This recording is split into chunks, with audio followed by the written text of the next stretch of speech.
الشيطان الرجيم.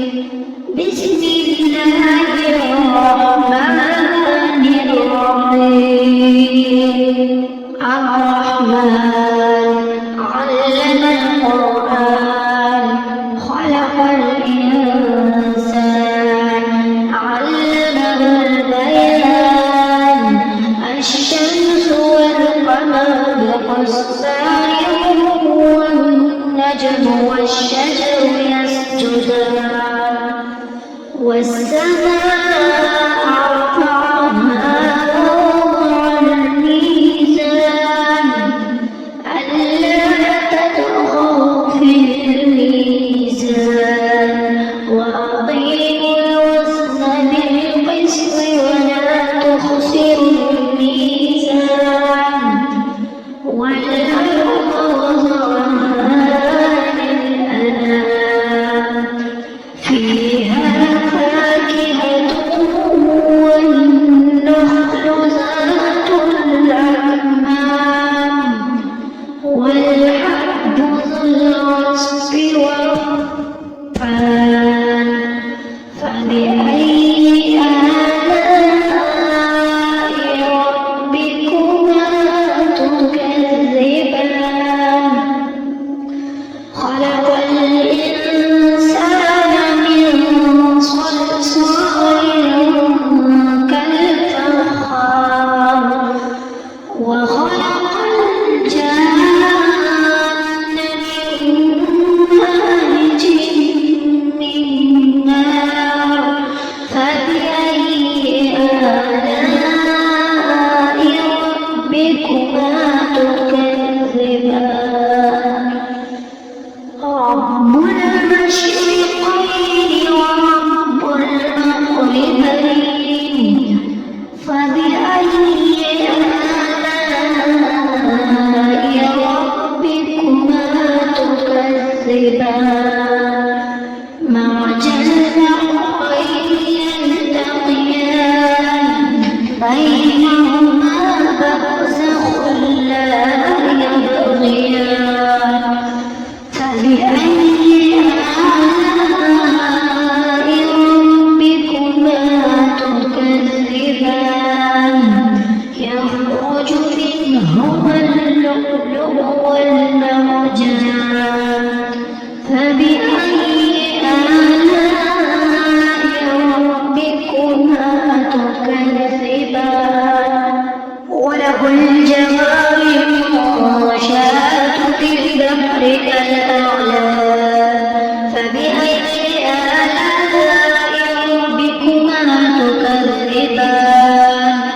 كل من عليها فان ويبقى وجه ربك ذو الجلال والإكرام. فبأي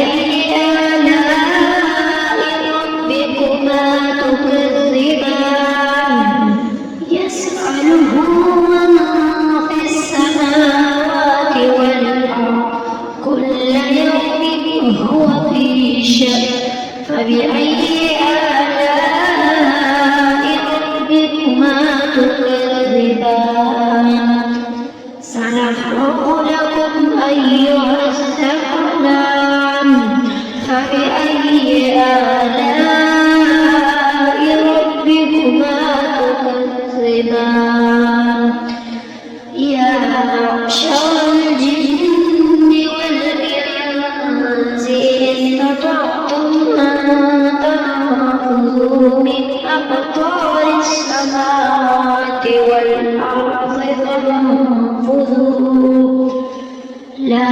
تنفذون إلا بسلطان. فبأي آلاء ربكما تكذبان. يرسل عليكما شواظ من نار ونحاس فلا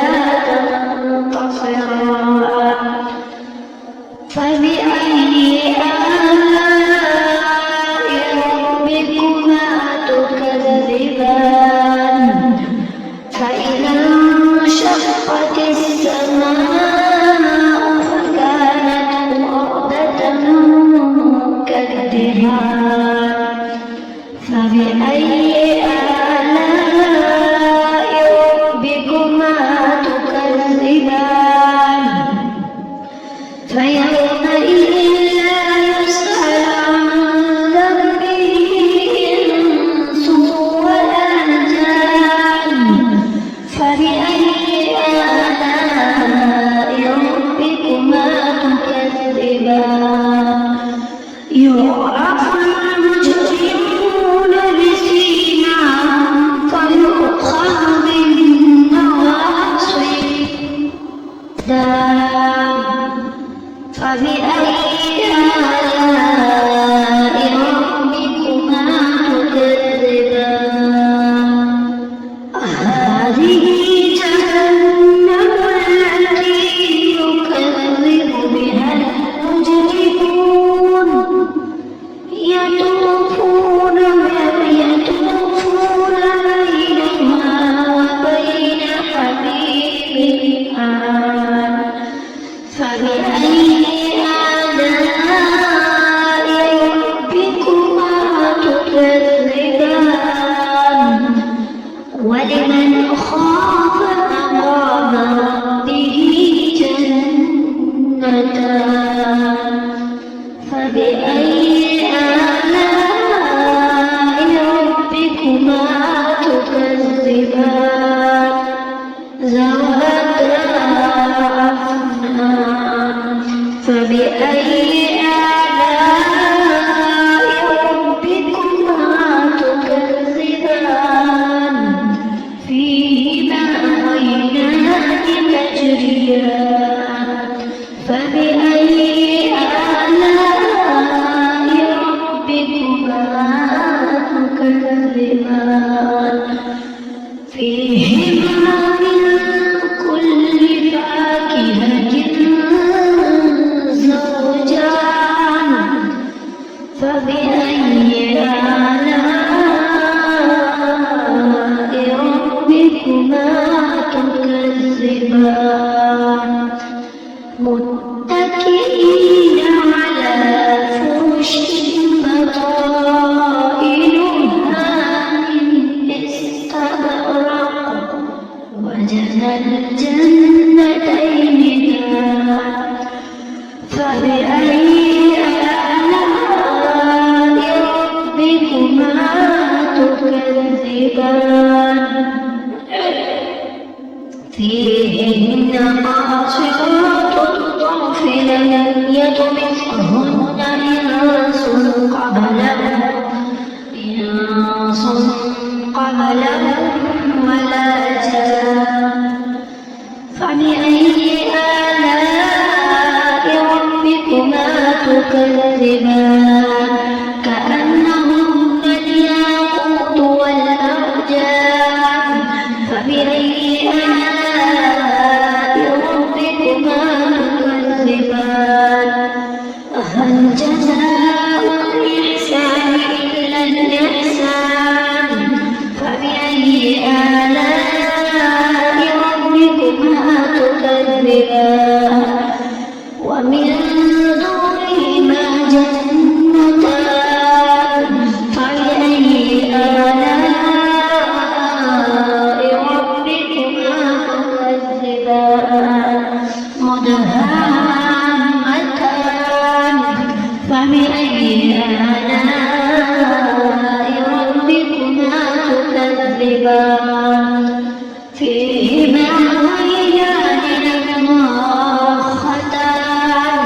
فبأي آلاء ربكما تكذبان فيهما فاكهة ونخل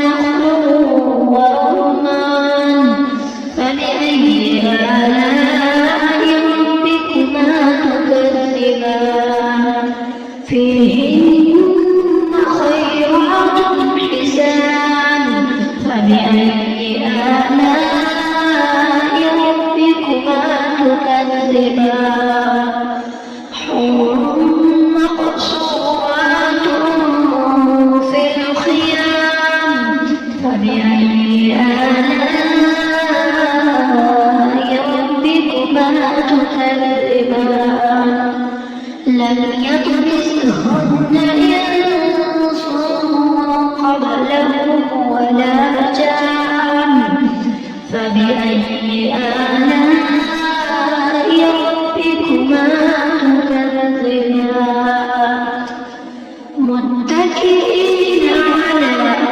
رفرف خضر وعبقري حسان فبأي آلاء ربكما تكذبان تبارك اسم ربك ذي الجلال والإكرام بسم الله الرحمن الرحيم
وجعلنا من بين يديهم سدا ومن خلفهم سدا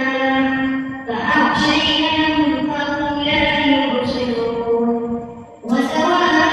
عليهم أأنذرتهم أم لم تنذرهم لا يؤمنون إنما تنذر من اتبع الذكر وخشي الرحمن بالغيب فبشره بمغفرة وأجر كريم إنا نحن نحيي الموتى ونكتب ما قدموا وآثارهم وكل شيء أحصيناه في إمام مبين واضرب لهم مثلا أصحاب القرية إذ جاءها المرسلون إذ أرسلنا إليهم اثنين فكذبوهما فعززنا بالثالث فقالوا إنا إليكم مرسلون قالوا ما أنتم إلا بشر مثلنا وما أنزل الرحمن من شيء إن أنتم إلا تكذبون قالوا ربنا يعلم إنا إليكم لمرسلون وما علينا إلا البلاغ المبين قالوا إنا طيرنا بكم لئن لم تنتهوا لنرجمنكم وليمسنكم منا عذاب أليم قالوا طائركم معكم إن ذكرتم بل أنتم قوم مسرفون وجاء من أقصى المدينة رجل يسعى قال يا قوم اتبعوا المرسلين اتبعوا من لا يسألكم أجرا وما لنا أعبد الذي فطرني وإليه ترجعون أأتخذ من دونه آلهة يريد الرحمن بضر لا تغن عني شفاعتهم شيئا ولا هم يملكون أأتخذ من دونه آلهة يريد الرحمن بضر لا تغن عني شفاعتهم شيئا ولا ينقذون إني إذا لفي ضلال مبين إني آمنت بربكم فاسمعون قيل ادخل الجنة وما ليت قومي يعلمون بما غفر لي ربي وجعلني من المكرمين وما أنزلنا على قومه من بعده من جند من السماء وما أنزلنا على قومه من بعده من جند من السماء وما كنا منزلين إن كانت إلا صيحة واحدة فإذا هم خامدون يا حسرة على العباد ما يأتيهم من رسول إلا كانوا به يستهزئون ألم يروا أن أهلكنا قبلهم من القرون أنهم إليهم لا يرجعون وإن كل لما جميع لدينا محضرون وآية لهم الأرض البيت وأحييناها وأخرجنا منها حبا فمنه يأكلون وجعلنا فيها جنات من نخيل وأعناب وفجرنا فيها من العيون ليأكلوا من ثمره وما عملته أيديهم أفلا يشكرون سبحان الذي خلق الأزواج كلها مما تنبت الأرض ومن أنفسهم ومما لا يعلمون وما يكن لهم الذي يسلك منهم النهار وإذا هم مسلمون والشمس تجري لمستقر لها ذلك تقدير العزيز العليم والقمر قدره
إنه لكم عدو مبين وأن اعبدوني هذا صراط مستقيم ولقد أضل منكم جبلا كثيرا أفلم تكونوا تعقلون هذه جهنم التي كنتم توعدون اصلوها اليوم بما كنتم تكفرون اليوم نختم على أفواههم وتكلمنا أيديهم اليوم نختم على أفواههم وتكلمنا أيديهم وتشهد أرجلهم بما كانوا يكسبون ولو نشاء لطمسنا على أعينهم فاستبقوا الصراط فأنى يبصرون ولو نشاء لمسخناهم على مكانهم فما استطاعوا مضيا ولو نشاء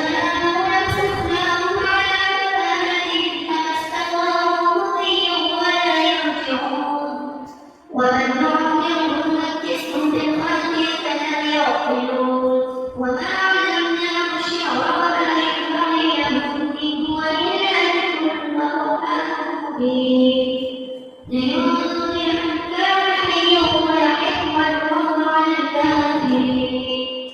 أولم يروا أنا خلقنا لهم مما عملت أيدينا أنعاما فهم لها مالكون وذللناها لهم فمنها ركوبهم ومنها يأكلون ولهم فيها منافع ومشارب أفلا يشكرون واتخذوا من دون الله آلهة لعلهم ينصرون لا يستطيعون نصرهم وهم لهم جند محضرون فلا يحزنك قولهم إنا نعلم ما يسرون وما يعلنون أولم يروا الإنسان أنا خلقناه من نطفة أولم يروا الإنسان أنا خلقناه من نطفة فإذا هو خصيم مبين وضرب لنا مثلا ونسي خلقه قال من يحيي العظام وهي رميم قل يحييها الذي أنشأها أول مرة وهو بكل خلق عليم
أفرأيتم النار التي تورون أأنتم أنشأتم شجرتها أم نحن المنشئون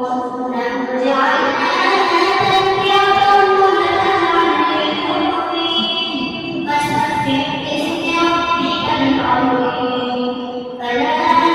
أقسم بمواقع النجوم وإنه لقسم لو تعلمون عظيم إنه لقرآن كريم في كتاب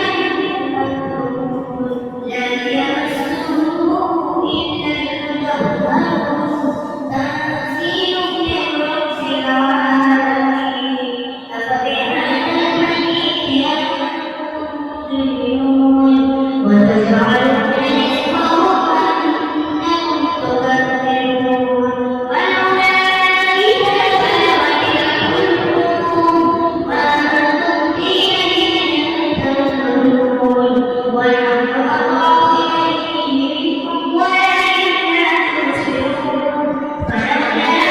إن كنتم غير مدينين ترجعونها إن كنتم صادقين فأما إن كان من المقربين فرب خير وجنة نعيم وأما إن كان من أصحاب اليمين فسلام لك من أصحاب اليمين وأما إن كان من المكذبين الضالين فنزل من حميم وتسلية جحيم إن هذا لهو حق اليقين فسبح باسم ربك العظيم بسم الله الرحمن الرحيم تبارك الذي بيده الملك وهو على كل شيء قدير الذي خلق الموت والحياة ليبلوكم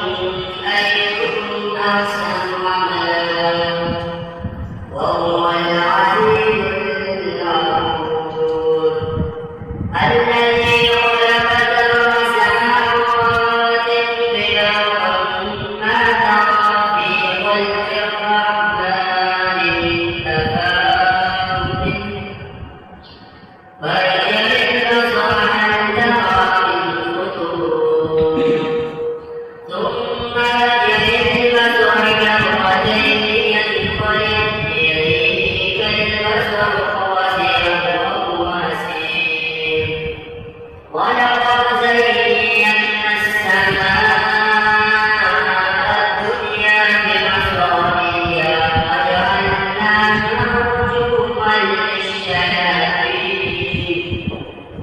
رجوما للشياطين وأعتدنا لهم عذاب السعير وللذين كفروا بربهم عذاب جهنم وبئس المصير إذا ألقوا فيها سمعوا لها شهيقا وهي تفور تكاد تميز من العين كلما ألقي فيها فوج سألها ألم يأتكم نذير قالوا بلى قد جاءنا نذير فكذبنا وقلنا ما نزل الله من شيء إن أنتم إلا في ضلال كبير وقالوا لو كنا نسمع أو نعقل ما كنا في أصحاب السعير فاعترفوا بذنبهم فسحقا لأصحاب السعير إن الذين يخشون ربهم بالغيب